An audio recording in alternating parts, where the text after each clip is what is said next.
Hey Yankees fans, welcome to Yankees Rumors and News, your go-to spot for the latest buzz and updates about our team. Don't forget to hit that subscribe button so you never miss a scoop. When the news broke that Tatsuya Imai would not be wearing the iconic pinstripes, it felt like a gut punch to Yankees fans everywhere. The kind of moment that stops the scroll on social media and makes you reread the headline, just to be sure you understood it correctly. Because for a brief window of time the dream felt real. The idea that the next great Japanese pitching sensation could be taking the mound in the Bronx, feeding off the energy of Yankee Stadium. But reality hit fast and hard when it became clear that Imai was heading to Houston, joining an Astros organization that has made a habit of swooping in and stealing the spotlight in moments like these. Yet even in disappointment, there is a fascinating twist to this story that keeps the Yankees' hopes alive, at least quietly, behind the scenes. Because this dream, as far away as it may feel today, is not completely dead. The key detail that has Yankees executives, scouts, and fans who love to read between the lines paying very close attention is the structure of Imai's contract, because while the surface tells us it is a 3-year deal with Houston, the fine print reveals something far more intriguing. Opt-outs after each season that give the pitcher immense control over his own future. And in a league where leverage is everything, that kind of flexibility can change the entire trajectory of a player's career, especially one entering Major League Baseball with massive expectations and global attention already attached to his name.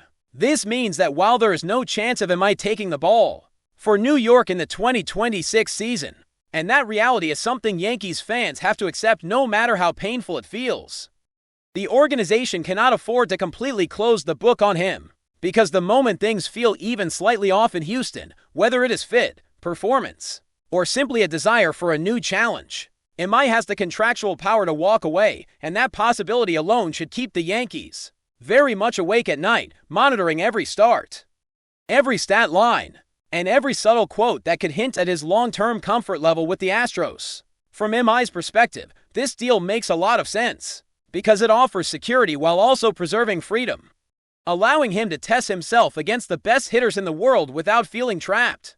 If the situation does not align with his personal or professional goals, and from the Yankees' perspective, it creates a scenario where patience could be rewarded, because even if the door is slammed shut today, it might crack open sooner than anyone expected.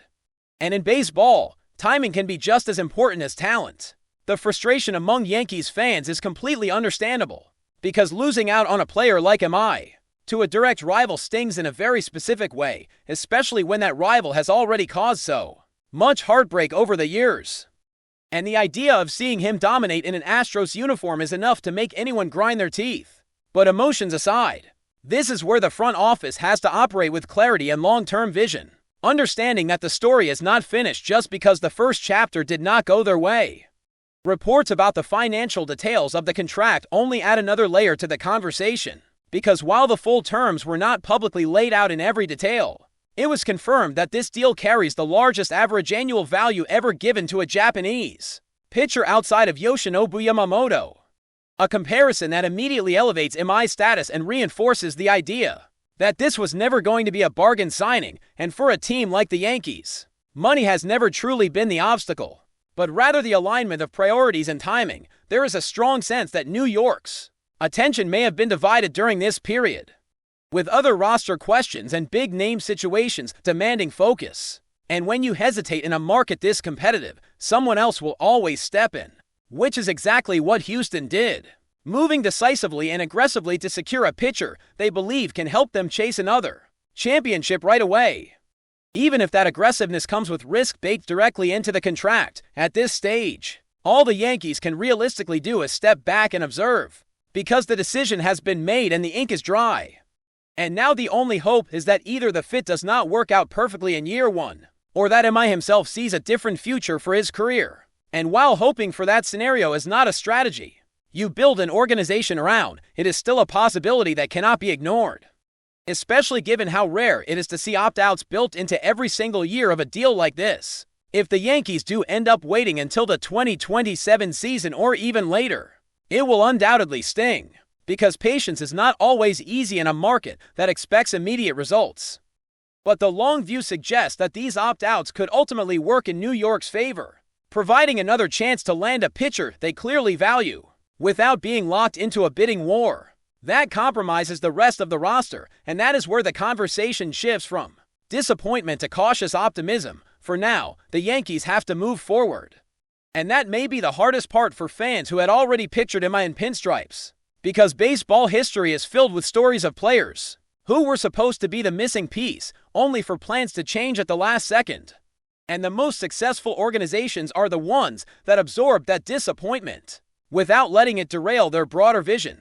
And if there is one thing the Yankees have consistently shown over decades, it is an ability to adapt and find another path to contention. It is important to remember that MI, as talented as he is, still has no proven major league track record, and banking the future of the rotation on one arm with 0 innings at this level would have been a massive gamble. So while the upside is undeniable, there is also wisdom in not becoming obsessed with a single name, no matter how exciting the potential may be. Because championships are built on depth, balance, and sustainability as much as star power. From Houston's side, they deserve full credit for winning this sweepstakes, because they identified a talent they believe can push them closer to another World Series, and they acted accordingly. But the opt-out clauses after every year add an element of uncertainty that could haunt them if things do not go exactly as planned. Because nothing would be more painful than watching a pitcher you invested so heavily in walk away, just as he begins to fully adjust to the league. That is what makes this contract so eye-opening, because it reflects both ambition and vulnerability. A clear signal that the Astros are all in right now, but also a reminder that the modern player holds more power than ever before. And in that power lies opportunity for other teams who are willing to wait, watch, and strike at the right moment. So while the Yankees' dream of seeing Tatsuya Imai in their uniform has been postponed, it has not been erased. And in a sport where careers twist and turn in unexpected ways, the smartest move right now is to keep the door open, stay informed, and be ready. Because if there is one lesson this situation reinforces, it is that in baseball, today's disappointment can quietly become tomorrow's opportunity. If you're enjoying the updates, drop a like and let us know in the comments your thoughts on this rumor. The BRONX woke up to a kind of whisper that turns into a roar before anyone can even trace where it started, and that is exactly how this story feels right now. Like one of those rumors that refuses to stay quiet because it touches something emotional, something almost sacred for Yankees fans, somewhere between a casual comment, a front office smile that lasted a second too long, and a sudden wave of confidence coming from insiders who swear they heard something big. The impossible word began to circulate: Juan Soto back, or not as a fantasy trade proposal from social media, not as a nostalgic highlight clip, but as a real, living possibility being murmured inside the walls of the Bronx. And once that idea escaped into the open, the internet did what it always does when reality and madness shake hands. It exploded. It speculated, it argued, and it dreamed. You have to understand why this hits differently. Because Juan Soto is not just another elite outfielder with a sweet swing and a patient eye. He is a presence. He is one of those players who bends the rhythm of a game without needing to do anything flashy. Someone who can stand in the box and make an entire stadium hold its breath. Yankees fans remember that feeling. The sense that every plate appearance mattered. That something dramatic could happen simply because he was there. Even now, wearing different colors, Soto's name still echoes in the Bronx. And the idea of him returning feels like reopening a chapter that was never emotionally closed. What makes this rumor so wild is the context surrounding it. Soto is currently established elsewhere, a centerpiece, a star with a resume that speaks louder than any hype machine, a Dominican outfielder who has already carved his place in Major League Baseball history, a 6-time Silver Slugger, a 4-time All-Star, a player who has worn multiple uniforms and somehow left a mark in every stop. The idea that the Yankees could pull him back feels, on the surface, unrealistic, almost irresponsible to even suggest, and yet, baseball has always been a sport where the impossible occasionally becomes inevitable, especially when ambition, money, and legacy collide inside the Yankees universe. This rumor is being treated like a secret that is hiding in plain sight.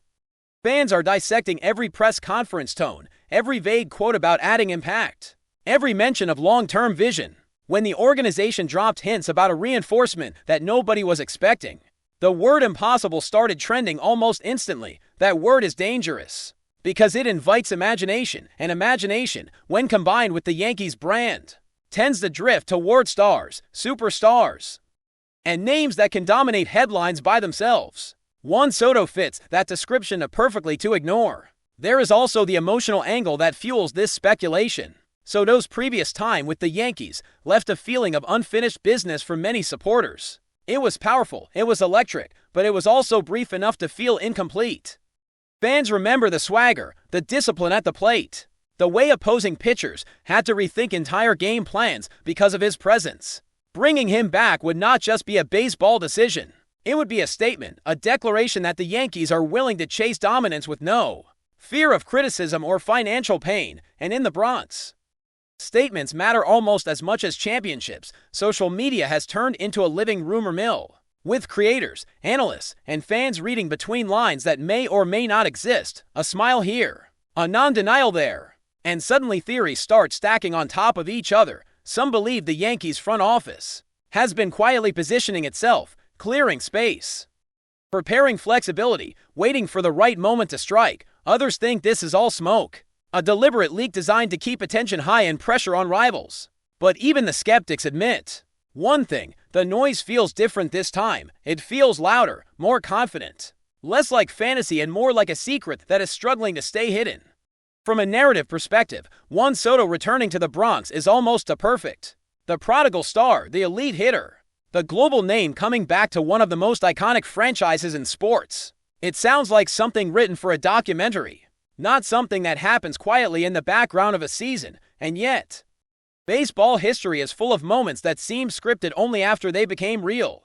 The Yankees have never shied away from bold moves, and when the organization senses an opportunity to reshape the future while honoring the past, it tends to act with conviction. What makes fans lean into this rumor even harder is the silence. There has been no firm denial, no clear shutdown of the idea, just careful words, strategic pauses, and a lot of talk about vision, culture, and winning now without sacrificing tomorrow. In a media environment where denial usually comes fast and loud, the absence of it feels intentional.